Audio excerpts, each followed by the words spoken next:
Сәлем құрметті торпақтар, бұл сіздерге арналған қараша айына толық жылды жорамал. Қараша айы торпақтар үшін әріптестік, келісімдер және жеке қарым-қатынастардың қайта құрылатын кезеңі.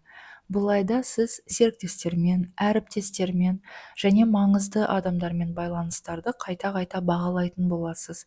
Көптеген келісімдер қайта қаралып, кейбір уәделер жаңаша түрде түзетіледі. Бастапқыда бұның бәрі түсініксіз көрінуі мүмкін, бірақ ай соңында бәрі өз орнын табады. Бұл айдың басты тақырыбы сіздер үшін қарым-қатынас арқылы пайда табу. Яғни сіздің табысыңыз, беделіңіз және тіпті жеке өміріңіз бәрі басқалармен өзара әрекеттестік арқылы нығаяды. Планеталық контекст туралы айтатын болсақ, бұл айда қарашада Венера планетасы, сіздің басқарушы планета, ай бойы серіктестік секторында болады. 7-ші секторда Меркурий ретроградты жүрісте болады, яғни артқа қарай жүреді 9 мен 29 қараша аралығында. Бұл келісімдер мен құжаттарда кідірістер әкеледі. Марс планетасы, энергияның планетасы, Уранмен оппозицияда болады 4-ші қарашада. Бұл күтпеген шешімдер мен бұрылыстар әкеледі.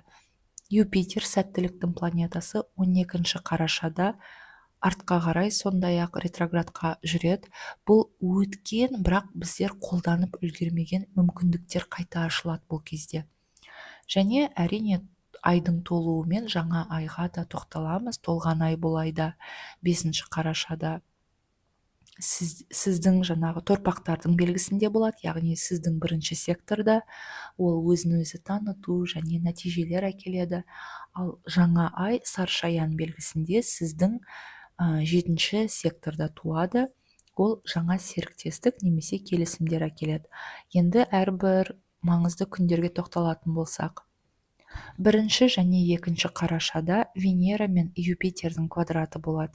Энергия тұрақсыз, бір сәтте шабыт, келесісінде шаршау сезімдері келеді.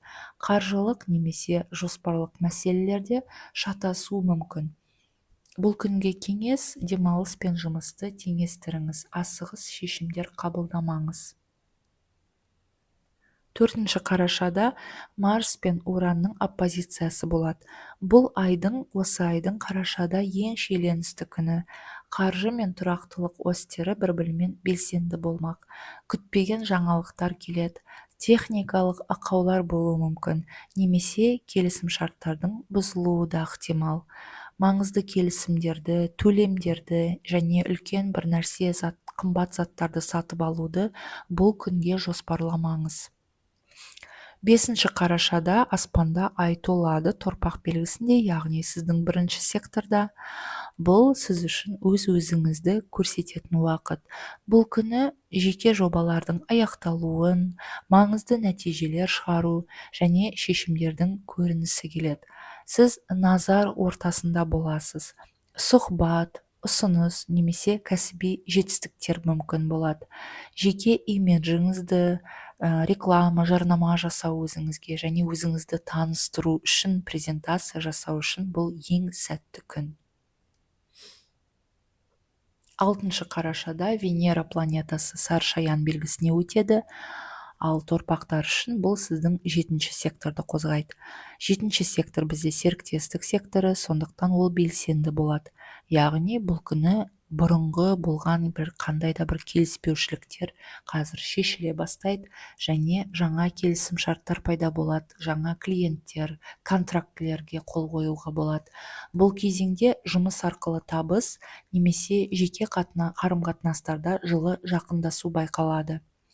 Бұл күнге кеңес, адал диалог пен ашықтық бәрінен де пайдалы. 8-ші қарашада Уран планетасы торпаққа қайта оралады. 2018 жылдан бері жалғасқан өзгеріс кезеңі қазір аяқталуға жақын. Уран соңғы рет сіздің белгіңізге кіреді. Сіздің бейімделу және икемділік деңгейіңізді сынайтын болады. Ескі көзқарастарды тастаңыз. Болашақ тек жаңалықты қабылдағанда ғана ашылады. Яғни прогрессивті болу керек болады осы жылдан бастап әрі қарай. 9-12 қараша аралығында Меркурий планетасы артқа қарай жүреді, ретроградта болады. Бұл қаржыға қатысты, құжаттар, документтерге қатысты және біреумен бөлісетін ортақ бюджетке қатысты сұрақтарды қайта қарастыруға мүмкіндік ашады. Клиенттермен, серіктестермен келісімдерді қайта пішіндеу қажет болады, немесе түзетулер жасауға болады. Төлемдер және келісім шарттарды қайта тексеріңіз бұл күндері.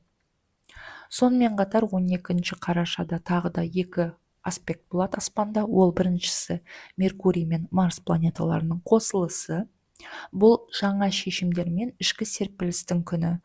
Бұрынғы жоспарды өзгертесіз, немесе жаңа бағыт таңдайсыз. Бірақ іске асыру тек 2026 жылдың қаңтарында нақты басталады.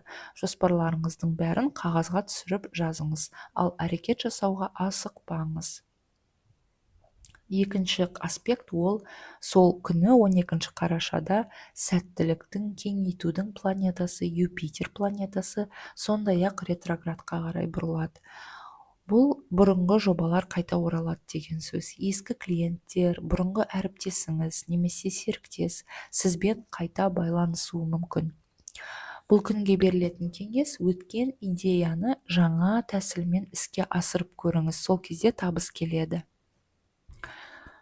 19 қарашада Меркурий мен Уран планеталары бір-бірімен оппозиция құрайды. Бұл ақпараттық хаос кезеңі.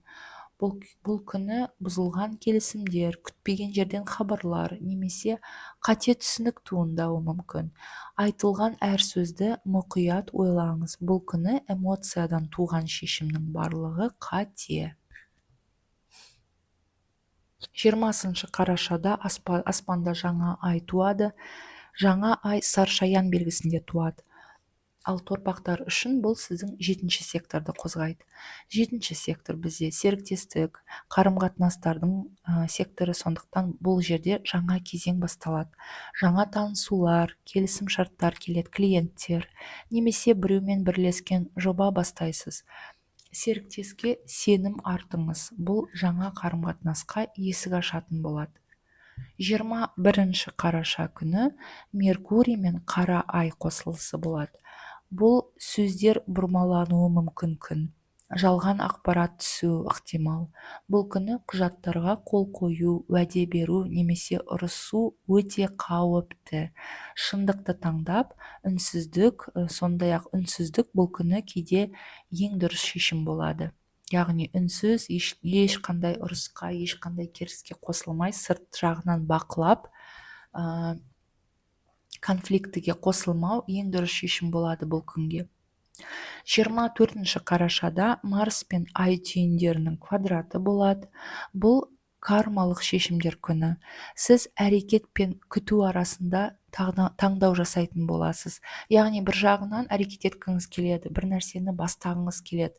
Бірақ басқаша ойлағанда мүмкін күткенім дұрыс па деп ойлайтын боласыз.